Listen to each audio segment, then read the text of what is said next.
قیامت کے دن جو سفارش کریں گے، ہاں آپ کو سفارش کے لیے فرمایا جا ٹھیک ہے محمد صلی اللہ علیہ وسلم ارفع رأسک، ٹھیک ہے آپ اپنا سر اٹھائیں، سل تعطی، آپ سوال کریں آپ کو دیا جائے گا، آپ مانگیں ہم آپ کو دیں گے۔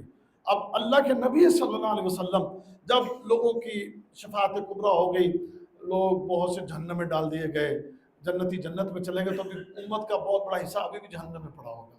تو اللہ کے نبی فرمائیں گے کہ ٹھیک ہے نبی صلی اللہ علیہ وسلم آپ جائیں اور آپ جہنم سے نکال لیں، آپ جائیں، آپ کو اجازت ہے۔ اب اللہ کے نبی جائیں گے، اٹھیں اور جا کے میری بات سنیں، آنکھیں کھول کے میری باتیں سنیں، توجہ کے ساتھ سنیں۔ اللہ فرمائے گا کہ ٹھیک ہے جائیں آپ جہنم میں سے نکال لیں آپ حصہ۔ اب جائیں گے اللہ کے نبی ایک بہت بڑا حصہ نکال کے جہنم سے لے آئیں گے، پھر سوال کریں گے اللہ ابھی بھی میرے امتی ہیں، اللہ فرمائے گا جائیں اور نکال لیں، پھر اللہ کے نبی جائیں گے ایک اور گروہ کو نکال لائیں گے، پھر اللہ کے نبی درخواست کریں گے، اللہ تعالیٰ پھر فرمائیں گے ٹھیک آپ جائیں نکال لیں۔ 3 دفعہ اللہ کے نبی صلی اللہ علیہ وسلم اپنے امتیوں کو جہنم سے نکال کر لے آئیں گے، 4تھی دفعہ آپ نہیں جائیں گے جبکہ ابھی بھی لوگ جہنم میں پڑے ہوں گے۔ پوچھا جائے گا کہ اب کیوں؟ فرمایا اب پیچھے جو لوگ رہ گئے ہیں انہیں قرآن نے روکا ہوا ہے، میں ان کی سفارش نہیں کروں گا۔ اب کون لوگ ہیں پیچھے؟ وہ لوگ ہیں پیچھے جنہیں قرآن نے روکا ہوا ہے، میں اب ان کی سفارش نہیں کروں گا، اب جاؤ چھوٹ جاؤ، چھڑوا لو اپنے آپ، سمجھ گئے نا؟ تو یہ ایک الزام جو اس دنیا کے اندر ہم لے کر بیٹھے ہیں، اس کے اوپر ایک بڑے تفصیلی درس کی ضرورت ہے، کبھی انشاءاللہ موقع ملا تو درس بھی گھنٹے کا ہو تو تب جا کر یہ بات کلیئر ہوگی، ورنہ ٹائم تو 10 گھنٹہ تو ایسے ہی ختم ہو جاتا ہے، پتہ ہی نہیں چلتا۔ تو یہ میں عرض کروں کہ یہ چیزیں ہمارے لوگوں کی بنائی ہوئی باتیں، سمجھ گئے نا؟ ہم نے قانون الہی کو سمجھا ہی نہیں، ہم نے دینی الہی کو سمجھا ہی نہیں، ہم نے ایک سطحی طور کے اوپر ایک دین کو لے لیا ہے اور سطحی طور پر دین کو لے کر اب اسی کے مطابق آنکھیں بند کر کے کبوتر کی طرح اپنی زندگیاں بسر کرنے میں لگے ہوئے ہیں، اور جو برائیاں ہو رہی ہیں، گناہ ہو رہے ہیں، فحاشیاں ہو رہی ہیں، بے دینی جو کچھ بھی ہو رہا ہے، ہمیں تسلی ہے کہ کچھ نہیں ہونا، یہ پتہ چلے گا پھر کل قیامت کے دن، اور پھر اس دن کوئی چھڑانے والا نہیں ہوگا۔ اب اللہ تعالیٰ فرما رہے ہیں کہ ٹھیک ہے اگر تمہارے کوئی شریک ہیں تو فَلْيَأْتُوا بِشُرَكَائِهِمْ إِنْ كَانُوا صَادِقِينَ، اپنے شریکوں کو لے آؤ اگر تم سچے ہو۔ تو یہ ایک بڑا چیلنجنگ ایک انداز اللہ سبحانہ وتعالیٰ کا، جاؤ لے کر آؤ اپنے تمہارے جتنے بھی شریک ہیں ان تم سارے شریکوں کو اکٹھا کر کے لے آؤ، اگر وہ تم کو چھڑا سکتے ہیں جاؤ وہ تمہیں چھڑوا لیں۔ اللہ اکبر کبیرہ۔ آگے پھر فرمایا یوم یکشف عن ساق ویدعون الی السجود فلا یستطیعون، نماز کا ٹاپک آ گیا۔ اب یہاں پر میں چاہوں گا کہ اس کو بڑے غور سے سمجھیے اس بات کو، اس مسئلے کو۔ اس وقت یہ امت محمدیہ اس معاملے کے اندر بھی، میں کہتا ہوں کہ اب کوئی معاملہ بھائی دیکھ لے اٹھا کر، ہر معاملے کے اندر امت محمدیہ اس وقت پستیوں کا شکار ہے، عقیدے میں بھی پستیوں کا شکار ہے، اور جناب عبادات کے معاملے کے اندر بھی پستیوں کا شکار ہے۔ اب آگے نماز تو اپنا کیا ہوگا قیامت کے دن؟ اللہ سبحانہ وتعالیٰ اپنی پنڈلی کو ظاہر کرے گا۔ ہمارا ایمان ہے کہ اللہ کی پنڈلی ہے، اس کی کیفیت کیا ہے ہمیں اس کا نہیں پتا، ہم وہ نہیں جائیں گے اس بحث میں کہ کیسی ہے، انسانوں کی طرح فلاں کی طرح فلاں، معاذ اللہ ثم معاذ اللہ، ایسی باتیں کرنے کی اجازت نہیں۔ ایمان رکھیں گے ہم کہ پنڈلی اللہ کی ہے، کیسی ہے بات مجہول ہے، اس کا معاملہ اللہ کے سپرد ہے۔ اب اللہ نے قرآن میں فرمایا کہ اس دن پنڈلی کھولی جائے گی، صحیح بخاری بھی اس کے اندر حدیث ہے محمد رسول اللہ صلی اللہ علیہ وسلم کی، فرمایا کہ قیامت کا دن ہوگا تو لوگ قیامت کے میدان میں جمع ہوں گے۔ اب کیا ہوگا کہ پہلے تو چھانٹی ہوگی۔ چھانٹی کیسے ہوگی؟ جو صلیب کے پجاری ہوں گے ان صلیب کے پجاریوں کو کہا جائے گا وہ رہی صلیب، چلو تم اس کے پیچھے۔ اب وہ ایک بہت بڑا گروہ ان صلیبیوں کا وہ صلیب کے پیچھے چل دے گا، اور جناب وہ ادھر جاتے ہوا کہ جہنم کا گڑھا ہوگا، جہنم کے گڑھے میں گر جائیں گے۔ کچھ ہوں گے وہ کہیں گے جی ہم جو ہے سورج کی پوجا کرتے تھے، وہ رہا سورج، جاؤ اگر تمہیں چھڑا سکتا ہے اس کی طرف چلے جاؤ۔ اب لوگوں کا ایک بہت بڑا گروہ سورج کی طرف، یہ مجوسی جتنے بھی ہیں یہ سارے سمجھ گئے، یہ سارے آگ پرست مجوسی، یہ سورج کی پوجا کرنے والے، تو ان مجوسیوں سے کہا جائے گا کہ ٹھیک ہے جاؤ اس سورج کے پیچھے، ادھر جائیں گے، آگے جہنم کا گڑھا ہوگا اس میں گر جائیں گے۔ تو جتنے بھی جھوٹے الہ لوگوں نے بنا رکھے تھے، قیامت کے دن ان سب سے کہا جائے گا ٹھیک ہے جاؤ تم، وہ رہے تمہارے الہ، اپنے الہوں کی طرف جاؤ، وہ اگر تمہیں چھڑا سکتے ہیں وہ تمہیں چھڑا لیں، جاؤ نکل جاؤ یہاں سے۔ اب وہ وہاں سے نکلیں گے جہنم کے گڑھوں میں گر جائیں گے۔ اب ایک بہت بڑا گروہ وہ موجود ہے، تم کیوں کھڑے ہو بھائی؟ کیا چاہتے ہو؟ کہیں گے جی ہم تو ایک اللہ کی عبادت کرتے تھے، اللہ کے سوا ہم کسی کی عبادت نہیں کرتے تھے، ایک اللہ کی عبادت ہم کرتے تھے۔ تو اب وہ ان سے پوچھا جائے گا، صحیح بخاری میں ہے کہ ان سے اللہ تعالیٰ پوچھے گا تمہارے رب کی کیا نشانی ہے؟ تو وہ کہیں گے کہ پنڈلی۔ کیا کہیں گے؟ ہمارے رب کی نشانی کیا ہے؟ پنڈلی ہے، کہ آج کے دن ہمارے رب کی پنڈلی ظاہر ہوگی۔ تو پھر اللہ کے نبی صلی اللہ علیہ وسلم فرماتے ہیں اس دن پھر اللہ اپنی پنڈلی کو ظاہر کر دے گا، اور جب پنڈلی ظاہر ہوگی تو پنڈلی کو دیکھتے ہی جتنے بھی مومنین ہیں، جتنے بھی فرما بردار ہیں، وہ سارے کے سارے سجدے میں گر جائیں گے، لیکن جو منافق ہوں گے وہ سجدے میں گرنا چاہیں گے لیکن منہ کے بل گر جائیں گے، وہ سجدہ نہیں کر سکیں گے، منہ کے بل گر جائیں گے۔ لیکن اہل ایمان، اہل مسلم جو ہے، جن کا ایمان ٹھیک ہے اور ان کی اسلام ٹھیک ہے اور وہ اپنی نمازوں کے اندر پختہ، اپنی نمازیں درست پڑھنے والے، نمازوں میں باقاعدگی اختیار کرنے والے، وہ بڑے سکون کے ساتھ میری بات کو غور سے سنیے گا اور اپنے کانوں کو کھول کے سنیں۔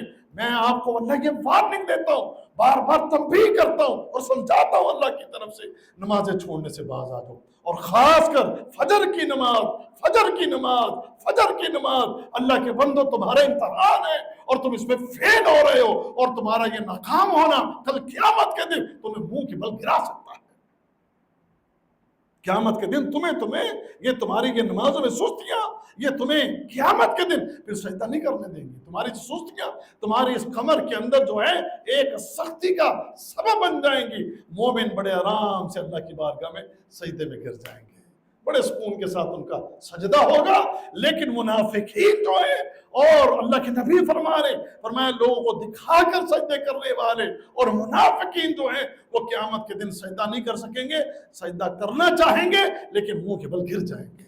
تو یہ اللہ نے فرمایا یہاں پر، اللہ اکبر کبیرہ، فرمایا کہ یوم یکشف عن ساق ویدعون الی السجود فلا یستطیعون، اس دن سجدے کی طرف بلائے جائیں گے لیکن اس دن سجدہ، پھر کہتا ہوں اس دن آسان ترین سجدہ اس کا ہوگا جس کے لیے آج کے سجدے آسان ہیں، جس کے لیے آج کے سجدے آسان ہیں، اس کے لیے کل قیامت کے دن کا یہ سجدہ آسان ہو جائے گا۔ پھر آگے کیا فرمایا اللہ؟ خاشعۃ ابصارہم ترہقہم ذلہ، کیا ہوگا؟ نظریں جھکی ہوئی ہوں گی، اس دن نظریں ان کی جھکی ہوئی ہوں گی، اور ان کے اوپر جو ہے ذلت جو ہے وہ ان کو ڈھانپے ہوئے ہوگی، ذلت کے مارے، خوف کے مارے ان کے چہرے بگڑے ہوئے ہوں گے، چہرے کالے سیاہ ہو رہے ہوں گے، اور اس دن کی حالت ان کی جو ہے وہ یہ ہوگی کہ ذلیل ہو رہے ہوں گے، ذلیل و رسوا ہو رہے ہوں گے۔ یا اللہ کیوں؟ فرمائے وَقَدْ كَانُوا يُدْعَوْنَ إِلَى السُّجُودِ وَهُمْ سَالِمُونَ، اچھے خاصے ہٹے کٹے ٹھیک ٹھاک صحیح سالم تھے، سجدوں کے لیے بلائے جاتے تھے لیکن یہ سجدے نہیں کرتے تھے۔ آج اپنی ان سستیوں، اپنی ان کاہلیوں کی وجہ سے اور اپنی اس بدعملی کی وجہ سے آج جو ہے یہ ذلتیں اور رسوائیاں ان کا نصیب ہوں گی، اور قیامت کے دن جو ہے یہ جو رسوا ہو رہے ہوں گے اور اللہ کے عذاب کا شکار ہو رہے ہوں گے۔ تو میرے پیارے بھائیوں اور بچوں اور عزیزوں، اپنی عادت بنائیے اس نماز کو ایسی نماز بنائیں کہ آپ کی جند جان بن جائے یہ نماز، آپ کی جند جان بن جائے نماز کے بغیر سکون نہ آئے آپ کو، نماز کے بغیر آپ کا دن جو ہے اللہ کی قسم وہ یوں ہو کہ جیسے آج میرے لیے اللہ کہیں آسان ہو کہ کوئی تباہی اور بربادی والا یہ دن ہو کہ میری کوئی نماز سستی میری نماز میں ہو گئی ہو، یا میری نماز کی کوئی ایک رکعت ہی چھوٹ گئی ہو۔ صحابہ کا تو حال یہ تھا عزیزوں کہ ان کی ایک رکعت بھی نہیں چھوٹتی، ایک رکعت بھی نہیں چھوٹتی تھی، اور اگر ان کی تھوڑی سی کوئی تاخیر ہو جاتی تو رویا کرتے تھے اپنی اس بات پر کہ ہماری نماز میں یہ تھوڑی سی بھی سستی اور غفلت کیوں ہوئی ہے۔ لیکن آج بھائیو ہماری نمازیں چھوٹ جاتی ہیں، آج ہماری جماعتیں چھوٹ جاتی ہیں، آج ہم اپنی نمازوں کے اندر اس طرح سست اور غافل ہیں۔ تو یہ معاملہ انتہائی حساس ہے اور بڑا خطرناک ہے۔ محمد رسول اللہ صلی اللہ علیہ وسلم نے فرمایا تھا کہ دو نمازیں منافقوں پر بھاری ہیں۔ کتنی نمازیں؟ افضل الصلاۃ علی المنافقین، منافقوں پر دو نمازیں کون سی؟ صلاۃ العشاء اور صلاۃ الفجر۔ آپ نے فرمایا کہ عشاء کی نماز اور فجر کی نماز منافقوں کے اوپر بھاری ہے، اور صحابہ کہتے ہیں ہم فجر میں دیکھا کرتے تھے، جو نہیں آتا تھا ہم سمجھ جاتے تھے کہ منافق ہے۔ ہم نے اگر منافقوں کو پہچاننا ہوتا تو ہم فجر میں دیکھتے کہ آج کون کون فجر کی نماز میں نہیں آیا، اور جو فجر کی نماز میں غیر حاضر ہوتا ہم اس کے بارے میں فیصلہ کر دیتے تھے کہ یہ منافق ہے۔ سمجھ گئے نا؟ وہ چھوٹی راتیں، بڑی راتیں، گرمی کی راتیں، سردی کی راتیں، کوئی فرق نہیں، ہر رات ان کی نمازوں کے لیے یہ اہتمام ہوتے تھے۔ میرے عزیزو، اپنی نماز کی فکر کیجئے، اپنی نماز کو اپنی زندگی کا، اس کو اپنی زندگی کا میں کہتا ہوں ایسے آپ کی جند جان بن جائے، آپ کا سکون بن جائے، آپ کی زندگی کا سب سے اہم کام اور سب سے زیادہ ضروری کام اگر وہ بن جائے تو وہ نماز بن جائے۔ اور جس نے یہ بنا لیا انشاءاللہ وہ قیامت کے دن جب اللہ اپنی پنڈلی کو ظاہر کرے گا تو آپ کے سجدے آسان ہو جائیں گے، اور جب سجدے آسان ہو جائیں گے تو انشاءاللہ پھر آگے کے سارے مراحل آسان ہو جائیں گے۔ اللہ کے نبی کی حدیث سنا کے بعد ختم کرتا ہوں۔ فرمایا کہ قیامت کے دن سب سے پہلا جو حساب ہونا ہے، اول ما یحاسب من العبد، بندے سے جو سب سے پہلا جس چیز کا حساب ہونا ہے وہ کیا؟ الصلاۃ۔ وہ کیا ہے؟ وہ نماز ہے۔ پہلا آپ کا سوال آپ سے نماز کا ہونا ہے۔ فرمایا جس کی نماز ٹھیک نکل آئی اس کے آگے کے سارے معاملے آسان ہو جائیں گے، اور جب نماز کے کیس میں پھنس گیا اس کے آگے کے سارے معاملے اس کے لیے بڑی تکلیف دہ ہو جائیں گے۔ اب اس کو کر لیجئے ٹھیک، اس کو سوال لیجئے، اس کے لیے محنت کیجئے، اس کے اوپر اپنے نفس کے اوپر جو ہے کنٹرول کیجئے، اس کو ضبط کیجئے، اس کو مضبوط کریں اللہ کے بندو، وگرنہ یہ اسی طرح آپ کو بہکاتا رہے گا، آپ کی نمازیں چھڑواتا رہے گا، نیند کی وجہ سے آپ کی نمازیں چھوٹتی رہیں گی، رہتی رہیں گی، اور جس کی نیند کی وجہ سے یہ نمازیں چھوٹ رہی ہیں وہ پھر سمجھ لے کہ مرنے کے بعد قبر میں اس کو سونے نہیں دیا جائے گا، پھر قبر میں اس کو آرام نہیں کرنا دیا جائے گا۔ کیوں؟